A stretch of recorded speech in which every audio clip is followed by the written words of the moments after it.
mahirantsika rehefa aoriana kely ao hitaizany zanatsika ary zavatra hitan'ny masoko mihitsy zany, ny zavatra tena hitan'ny masoko mihitsy ary tsy lavitra eo amin'ny fianakavianay tena hitanao mihitsy misy fitaizana zay mitongilana satria samihafa ilay fitaizana ao anatin'ilay tokantrano. Le ray aman-dreny samihafa, ny anankiray Jesosy mamonjy, ny anankiray tsy mivavaka, tsy miteny ihany fa tena hoe tsy mivavaka. Le fitaizana misy ao anatin'ilay tokantrano samihafa mihitsy. Satria nahoana? Indraindray le zaza tsy mivavaka, indraindray le zaza mivavaka, indraindray le zaza hoentin'ny ray, indraindray le zaza hoentin'ny reny, indraindray le zaza hividianan'ny reny fitafiana, dia hividianan'ny ray ny fitafiana, indraindray le zaza dia hitanao anankiroa ilay fitaizana, ny anankiray fitaizana kipitiana, ny anankiray fitaizana jiosy. Ary zany tokony hafantarantsika fa mila mizatrotsika manompo an'Andriamanitra. Ary fantatr'Andriamanitra tahaka ny Abrahama mihitsy ianao hoe ianao ty anao goragora ny fitaizana ny zanakao, ianao ty tena hitovy an'i Abrahama. Aleloha, izy te hitovy an'i Abrahama eto, tsy anagoragora fitaizana ntsontsika.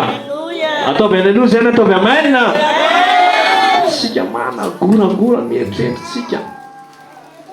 Fa rehefa lehibe 10 taona, 12, 13, rehefa tanora ny zaza vao zarotsika nompo an'Andriamanitra, reraka eo ianao, reraka eo ianao. Iandry ny 12 taona, 17 taona, 20 taona ianao hoe andao amin'izay hivavaka, hitanao tsara fa tsy vitanao tsony io. Fa dia mbola izy zaza io, ny zaza tereo izy hanompo an'Andriamanitra. Raha nyvakinao tsara ny teny teo dia hoy ny tenin'Andriamanitra tamin'ny Abrahama, fantatro izy fa Abrahama andidy. Ilaina diditsika ny zanantsika, fantatro ny atao hoe didio ny zanakao hanompo an'Andriamanitra. Amen. Didio ny ankonanao hanompo an'Andriamanitra araka ny teny Josoa, raha izasy ny ankonako hanompo an' Jehova izahay. Aleluia ve. Aza goragoraina ny fitaizana ny zanantsika. Teny zao mbola zaza zao, aza zarina amin'ny pataloha izy. Aleluia ve. Fa hitanao fa anenina ianao aoriana kely ao. Tsika ray aman-dreny mety amintsika amin'ilay pataloha, fa mba miangavy aza zarina an'izany ny zanakao raha mety aminao azy zany. Aza zarina an'izany ny zanakao. Na mety aminao aza ny fanaon'izao tontolo zao aza zarina anao ny fanaon'izao tontolo zao ny zanakao. Ataovy aleloha zany. Indray dia mety amintsika. Misy zavatra tena tian'Andriamanitra ampianarina antsika. Ao amin'ny bokin'ny Timoty 2 andininy 1 amin'ny anaran'i Jesosy. Toko 1 andininy 4 amin'ny anaran'i Jesosy. Ary maniry aho hitanao, satria tsaroko ny ranomasinao mba ho feno fifaliana, fa nisy na tsy arovako ny finoana izay tsy mihatsara velatsia ao anatinao, izay nitoetra talota ao anatin'ny lohiza renibenao sy onika reninao, ary matoky afa ao anatinao koa izany. Aleluia. Ataovy aleluia zany. Misy finoana tokony apitan'ny bebe, apitan'ny reniny amin'ny zavikeliny mba ho tafita soamatsara. Aleluia.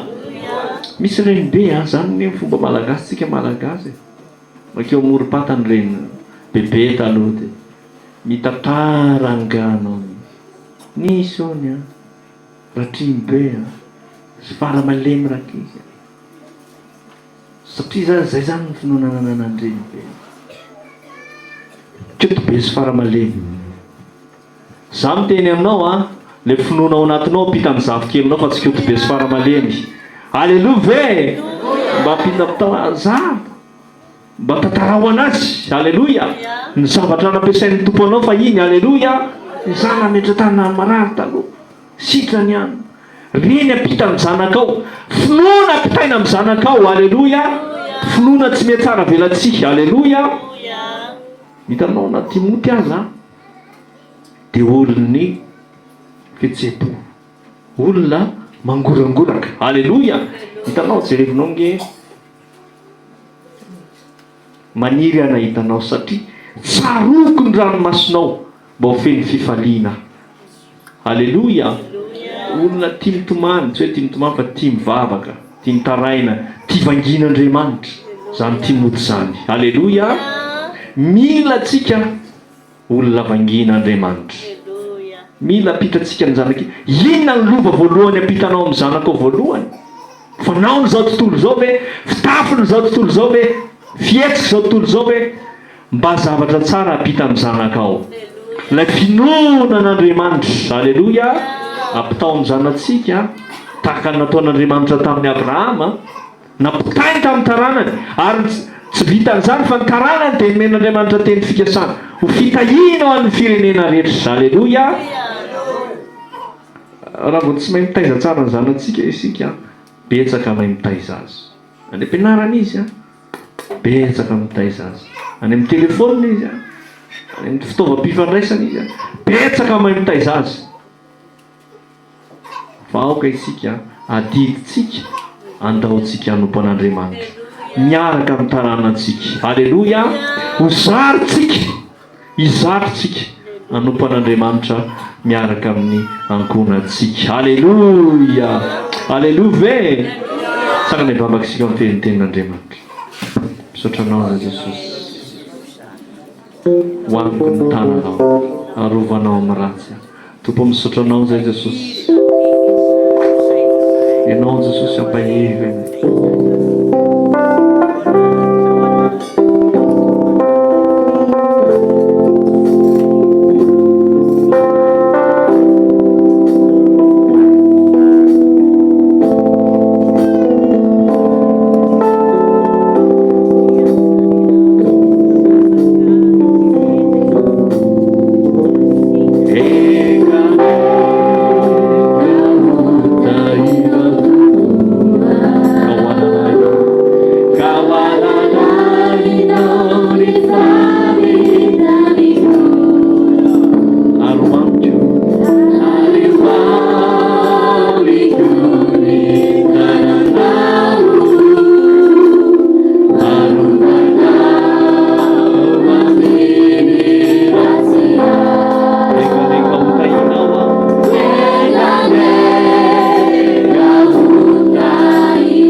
Miarapatsika rehetra amin'ny anaran'i Jesosy.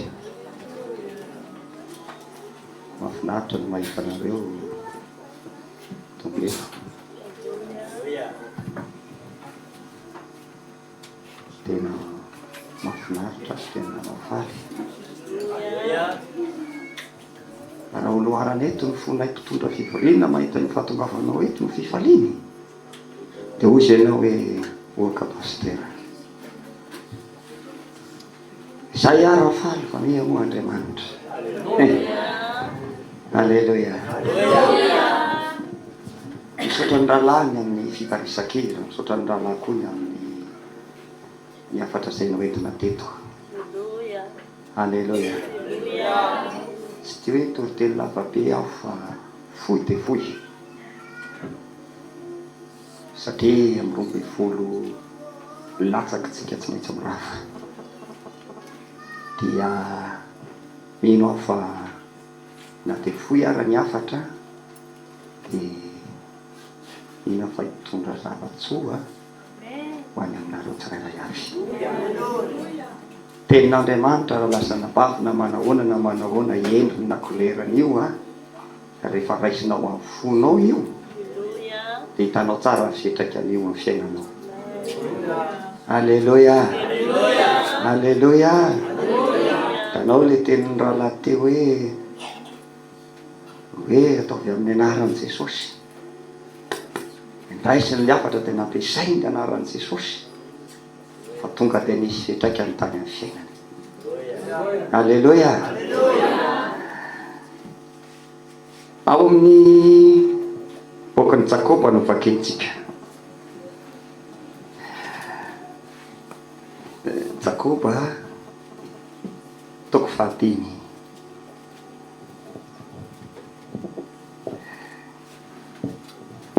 Ny 4:4 no manomboka makina azy amin'ny anaran'i Jesosy. Jakoba toko 5 manomboka ny 3:13 amin'ny anaran'i Jesosy. Misy azy paorina va eo aminareo? Oka izy vavaka. Misy faly va? Oka izy irany salama. Misy marary va eo aminareo?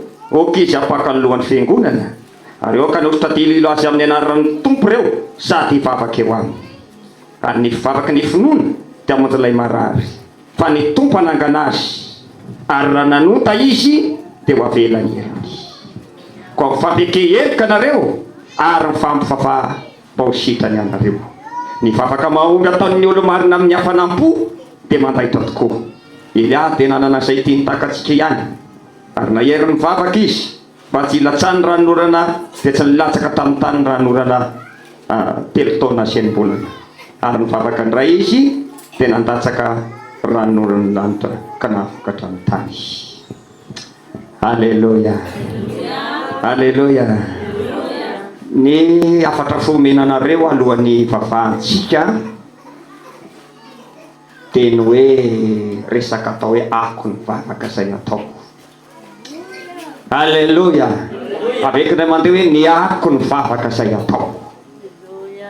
Alleluia. Raha lasa nabava ao tompo tsy mandehandeo azy reny vavaka atao reny. Tsy hoe verivery maina fotsiny reny vavaka atao reny.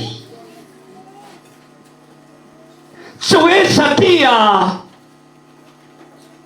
atao ny vavaka dia manjavona fa tsy misy vokany na tsy misy akony eo amin'ny fiainantsika. Ampianatra aloha efitra kely fohy mihitsy amin'ny androany ty mikasika natao hoe ako ny vavaka izay atao. Alleluia, alleluia. Raha mandingitsika raha lasa nabavy dia misy tantara anankiray eto atao hoe i olona mpaminany iray atao hoe Elia io. Dia hoy ny soratra masina hoe izy tena lehilahy tena naherin'ny vavaka. Alleluia, alleluia. Lehilahy tena naherin'ny vavaka izy, ary mivavaka tamin'Andriamanitra izy dia tsy latsaka ny ranorana 3 taona sy tapany. Dia mivavaka tamin'Andriamanitra indray izy dia nandatsaka ny ranorana ny lanitra ka nahavokatra ny tany. Alleluia, alleluia. Io resaka vavaka io dia misy ako ny vavaka izay nataony Elia.